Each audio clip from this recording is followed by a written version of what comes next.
لمحات من كيميت مع إسلام مكرم. نفرهرو. هنشوف مع بعض تفاصيل الساعة الأولى من كتاب الإيميدوات، والشكل اللي هنشوفه ده موجود في مقبرة الملك سيتي الأول. دي مركب خبيري. خبيري هو اسم إله الشمس عند الشروق، وده رمز للميلاد أو الميلاد المتجدد، بمعنى الخلود أو الحياة الأبدية.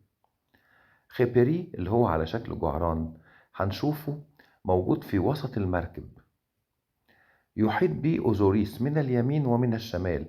يعني الإله أوزوريس هنا متصور مرتين حوالين خبري اللي هو الجعران. أمام المركب عندنا 3 تعابين بتفتح الطريق أمام المركب لتسهيل رحلة المتوفى. المتوفى هنا هو الملك سيتي الأول.